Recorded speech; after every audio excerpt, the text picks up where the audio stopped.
Good evening friends, welcome to Gyandeep study circle. देखिए, पिछले class में हम लोग ऑलरेडी जो है रियल फंक्शन के बारे में देख रहे थे। यहाँ दो चीज़ देखे थे हम लोग कि रियल फंक्शन क्या होगा और रियल वैल्यूड फंक्शन क्या होगा। अगर f mapping from A to B अगर यहाँ पे है तो हम लोग ये देखें कि अगर ए और बी हमारा सबसेट ऑफ रियल नंबर है तो इस केस में हम बोल सकते हैं कि यहाँ जो फंक्शन होगा इसको रियल वैल्यूड फंक्शन होगा। लेकिन अगर सपोज कर लेते हैं कि हमारा f is mapping from A to B है और B is the subset of real number अगर है तो ये हमारा क्या होगा, यानी कि ए का हम लोग जो डोमेन यहाँ पे पुट कर रहे हैं तो डोमेन हमारा कुछ भी हो सकता है। यहाँ पे डोमेन में हम यहाँ पे अगर आई भी पुट कर रहे हैं, आई कर रहे हैं, इमेजनरी नंबर भी डाल रहे हैं या रियल नंबर भी डाल रहे हैं, अगर इसका वैल्यू आपका अगर यहाँ पे रियल नंबर दे रहा है तो यहाँ रियल वैल्यूड फंक्शन बोलेंगे। यानी कि यहाँ हमारा जो इमेज आ रहा है, रेंज अगर आ रहा है हमारा यहाँ पे रियल नंबर, तो हम यहाँ पे बोलेंगे इसको रियल वैल्यूड फंक्शन। यानी डोमेन हमारा यहाँ पे रियल नंबर नहीं भी रहे और अगर इसका यहाँ पे वैल्यू यहाँ पे फंक्शन निकल करके मेरा अगर आता है रियल नंबर आता है तो रियल वैल्यूड फंक्शन होगा। कब होगा कि ये हम लोग देख लिए कि f is mapping from A to B होगा यहाँ पे और B is the subset of real number यहाँ पे होगा। लेकिन every real number is a real valued function but every यहाँ पे क्या था कि but every real valued function is not a real function. तो यहाँ हम लोग कुछ देख रहे थे, सम रियल वैल्यूड फंक्शन को देख रहे थे, उसमें से कुछ हम लोग देख चुके थे यहाँ पे। अभी हम लोग यहाँ देखेंगे कि मॉडुलस फंक्शन क्या है। मॉडुलस फंक्शन भी एक भी हमारा क्या होगा, एक real valued function, real function होगा। इसको रियल वैल्यूड भी बोलेंगे, कोई दिक्कत नहीं, क्योंकि एवरी रियल फंक्शन ये रियल वैल्यूड फंक्शन होगा but every real valued function is not a real function.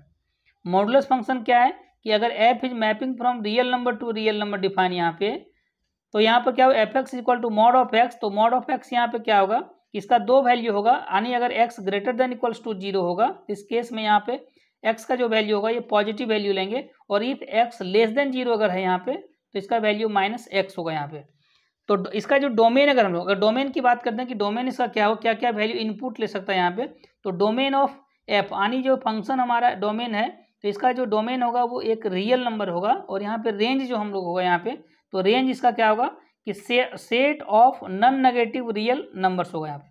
यानी यहाँ पे क्या होगा कि कोई भी नेगेटिव नंबर, यहाँ पे नॉन नेगेटिव रियल नंबर का मतलब होगा कि यहाँ जो हमारा वैल्यू होगा कि ये वैल्यू हमारा जितना भी नंबर हम लोग पुट करेंगे एक्स का, कोई भी वैल्यू पुट करेंगे तो ऑलरेडी यहाँ आपका प्लस वैल्यू आएगा। अगर सपोज कर लेते हैं कि यहाँ पे अभी हम लोग एक्स का वैल्यू यहाँ -2 पुट करते हैं तो -2 अगर पुट करेंगे, -2 तो ऑलरेडी है कि एक्स लेस देन जीरो अगर है तो नेगेटिव वैल्यू यहाँ पे होगा।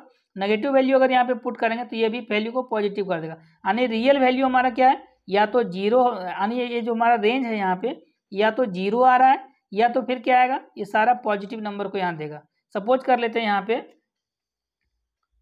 अगर यहाँ पे देखिए अगर वैल्यू हम लोग निकालते हैं क्या है कि f2 का वैल्यू निकाल रहे हैं, अगर f2 का वैल्यू निकाल रहे हैं तो मॉड ऑफ 2 हो जाएगा। तो पॉजिटिव वैल्यू है तो यानी x ग्रेटर देन जीरो है तो ये हो जाएगा आपका यहाँ पे 2 होगा इसका वैल्यू। लेकिन अगर जीरो रख रहे हैं तो भी if x greater than equals to zero तो इस केस में यहाँ पे इसका वैल्यू जीरो होगा यहाँ पे, क्योंकि zero is non negative non positive number है।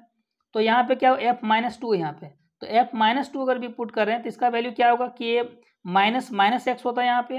तो यहाँ पे क्या होगा, ऑलरेडी ये माइनस माइनस प्लस हो जाएगा यहाँ पे, यानी इसका वैल्यू 2 हो गया। यानी हम नेगेटिव वैल्यू भी डाल रहे हैं यहाँ पे तो ये वैल्यू हमारा पॉजिटिव दे रहा है।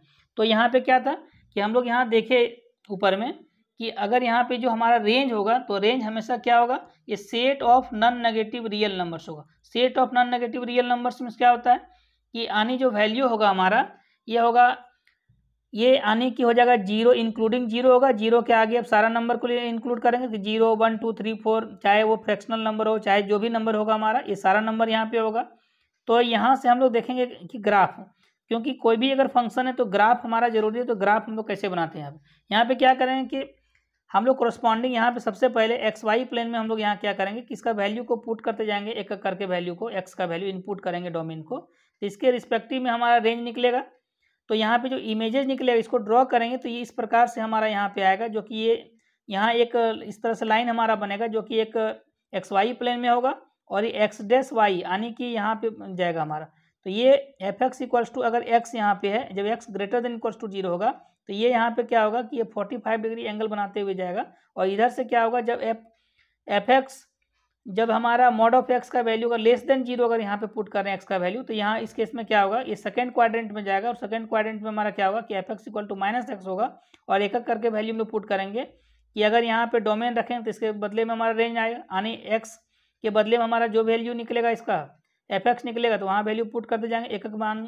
तो हमारा यहाँ पे इसका ग्राफ हम लोग बना लेंगे। ग्राफ बनाएंगे तो ये भी हमारा क्या हुआ कि एक्स एक्सिस से ये 45 डिग्री का एंगल में यहाँ पे बनाएगा। तो इस प्रकार से हम लोग क्या देखें कि मॉडुलस फंक्शन यहाँ देख लीजिए कि मॉडुलस फंक्शन भी क्या था, एक रियल फंक्शन था हमारा। अभी ये देखेंगे हम लोग आगे greatest function, greatest integer function. Greatest integer function क्या होता है ये ऑलरेडी आप लोग फैमिलियर होंगे पीछे में, लेकिन अगर भूल गए होंगे तो फिर से एक बार रिकॉल कर देते हैं। तो ग्रेटेस्ट इंटीजर फंक्शन क्या होता है हमारा, देखिए यहाँ पे अगर f is mapping from real number to real number defined by f x equals to, यहाँ ग्रेटेस्ट इंटीजर फंक्शन को हम लोग क्या करते हैं, ये हम लोग स्क्वायर ब्रैकेट के द्वारा यहाँ पे इसको रिप्रेजेंट करते हैं। देखिए यहाँ पे क्या होगा कि if x is an integer, अगर एक्स इंटीजर हमारा है तो इसका वैल्यू यहाँ पे क्या होगा, ये एक्स ही आएगा।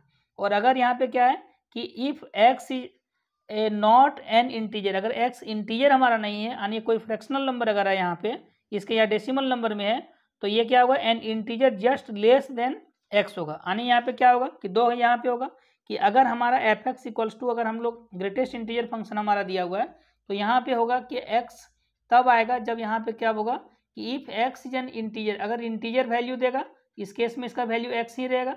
और अगर यहाँ पे हम लोग क्या करेंगे कि अगर x नॉट एन इंटीजर अगर होगा तो इसका value N integer just less than x, x के ठीक पहले का जो इंटीजर होगा। यानी सपोज कर लिए कि यहाँ पे एग्जाम्पल से हम लोग समझते हैं।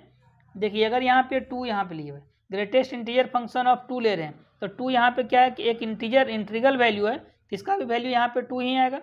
-2 है तो -2 भी तो इंटीग्रल वैल्यू है तो ये -2 होगा। 0 है तो ये 0 ही रहेगा आपका। 2.718 है, 2.718 अगर है यहाँ पे है तो ये इसका वैल्यू क्या होगा कि यहाँ जस्ट इसके पहले लग है, यहाँ क्या बोले आपको कि अगर यहाँ if x is not an integer, अगर इंटीजर ये नहीं है क्योंकि इंटीग्रल वैल्यू तो है नहीं, ये डेसिमल नंबर है, तो डेसिमल नंबर है तो इसके 2.718 के ठीक पहले वाला जो होगा यहाँ पे हमारा इंटीजर हो, जो कि इसका वैल्यू होगा यहाँ पे 2। इसका ठीक पहले क्या होगा कि 2 इंटीजर होगा तो यहाँ इसका वैल्यू हो जाएगा 2। 3.9 का अगर हम लोग यहाँ पे ग्रेटेस्ट इंटीजर फंक्शन ऑफ 3.9 निकाल रहे हैं तो 3.9 के ठीक पहले का जो हमारा इंटीजर होगा इंटीग्रल वैल्यू ये हो जाएगा यहाँ पे 3, तो इसका आंसर हो जाएगा 3। 4.01 है यहाँ पे तो इसका वैल्यू इंटीग्रल वैल्यू का ग्रेटेस्ट इंटीजर फंक्शन निकालते हैं यहाँ पे, तो इसका वैल्यू आपका यहाँ पे 4 होगा। या -3.7 है तो -3.7 जो आपका है तो इसका ठीक पहले लेना, तो ठीक पहले क्या होगा, अगर हम लोग जानते हैं कि अगर एक नंबर लाइन पर प्लॉट करेंगे तो -3.7 के ठीक पहले जो होगा यहाँ पे इंटीग्रल, क्योंकि ये -3 तो आपका आगे चला जाएगा, -3.7 जो है और -3 में अगर हम लोग कंपेयर करते हैं तो -3 इज ग्रेटर देन -3.7, तो इसका ठीक पहले लेना। तो ठीक पहले क्या आएगा तो ये -4 हो जाएगा यहाँ पे। √2 है तो √2 का वैल्यू हम लोग ऑलरेडी जानते हैं। इसका सबसे पहले हम लोग करेंगे कि इसका एग्जैक्ट वैल्यू क्या होता है, तो एक हम लोग लेते हैं कि 2 डिजिट 1.41 आता है, 1.414 करके आ रहा है आपका। तो यहाँ पे इसका मतलब क्या है कि 1 से तो अधिक है, 1 से अधिक है और ये फ्रैक्शनल वैल्यू में आएगा, यानी इसका इंटीग्रल वैल्यू जो होगा ये यहाँ पे 1 हो जाएगा आपका। देखिए यहाँ अगर डोमेन की बात करते हैं अगर है तो डोमेन हम लोग यहाँ पे निकालेंगे कि डोमेन ऑफ ये जो इंटीग्रल ग्रेटेस्ट इंटीजर फंक्शन है तो इसका ये रियल नंबर हो जाएगा। और रेंज इसका क्या होगा, रेंज जब भी यहाँ पे हम लोग देख रहे हैं कि ग्रेटेस्ट इंटीजर फंक्शन में तो ये हमारा क्या आ रहा है, ये हमेशा एक इंटीग्रल वैल्यू को दे रहा है, ना कि एक फ्रैक्शनल वैल्यू। डोमेन हम यहाँ कुछ भी पुट कर सकते हैं, डोमेन हम लोग फ्रैक्शनल वैल्यू पुट कर सकते हैं या हम लोग इंटीग्रल वैल्यू पुट कर रहे हैं, लेकिन रेंज हमेशा हमारा क्या आ रहा है, एक इंटीग्रल वैल्यू को ही बता रहा है हमारे यहाँ पे। तो नेक्स्ट क्लास में हम लोग और इससे रिलेटेड इसका ग्राफ वगैरह भी देखेंगे और उसका कुछ एग्जाम्पल्स भी देख लेंगे यहाँ पे। तो अगर चैनल पे आप नए हैं तो लाइक शेयर एंड सब्सक्राइब करें और अपने दोस्तों को फॉरवर्ड करें। मिलेंगे फिर नेक्स्ट क्लास के साथ। जय हिंद।